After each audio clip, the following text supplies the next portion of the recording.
ایک دن آپ صلی اللہ علیہ وسلم لوگوں میں تشریف فرما تھے کہ آپ صلی اللہ علیہ وسلم کے پاس ایک شخص آیا اور پوچھنے لگا کہ ایمان کسے کہتے ہیں۔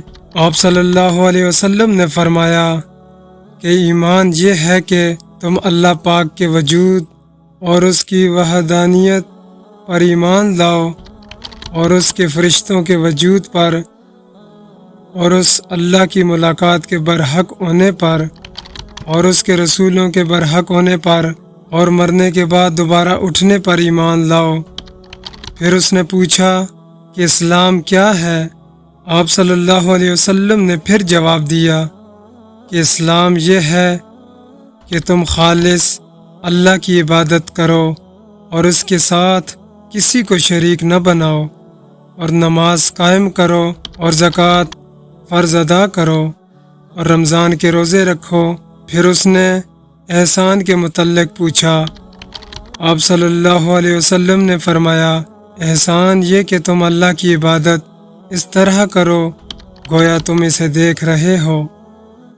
اگر یہ درجہ نہ حاصل ہو تو پھر یہ تو سمجھو کہ وہ تم کو دیکھ رہا ہے۔ پھر اس نے پوچھا کہ قیامت کب آئے گی؟ آپ صلی اللہ علیہ وسلم نے فرمایا کہ اس کے بارے میں جواب دینے والا پوچھنے والے سے کچھ زیادہ نہیں جانتا، البتہ میں تمہیں اس کی نشانیاں بتلا سکتا ہوں۔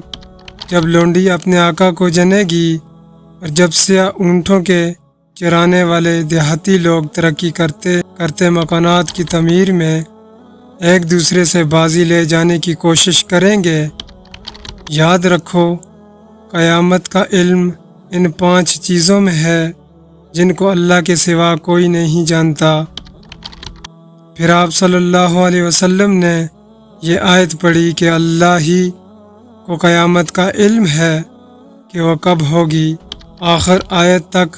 پھر وہ پوچھنے والا پیٹھ پھیر کر جانے لگا۔ آپ صلی اللہ علیہ وسلم نے فرمایا کہ اسے واپس بلا کر لاؤ۔ لوگ دوڑ پڑے مگر وہ کہیں نظر نہیں آیا۔ آپ صلی اللہ علیہ وسلم نے فرمایا کہ وہ جبرائیل علیہ السلام تھے جو لوگوں کو ان کا دین سکھانے آئے تھے۔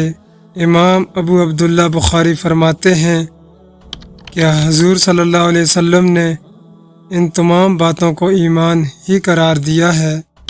صحیح بخاری حدیث نمبر 50۔ ہرقل روم کے بادشاہ نے ان سے کہا، میں نے تم سے پوچھا تھا کہ اس رسول کے ماننے والے بڑھ رہے ہیں یا گھٹ رہے ہیں؟ تو نے جواب میں بتلایا کہ وہ بڑھ رہے ہیں۔ ٹھیک ہے، ایمان کا یہی حال رہتا ہے یہاں تک کہ وہ پورا ہو جائے۔ اور میں نے تجھ سے پوچھا تھا کہ کوئی اس کے دین میں آ کر پھر اس کو برا جان کر پھر جاتا ہے؟ تو نے کہا نہیں۔ اور ایمان کا یہی حال ہے، جب اس کی خوشی دل میں سما جاتی ہے تو پھر اس کو کوئی برا نہیں سمجھ سکتا۔ صحیح بخاری حدیث نمبر 51۔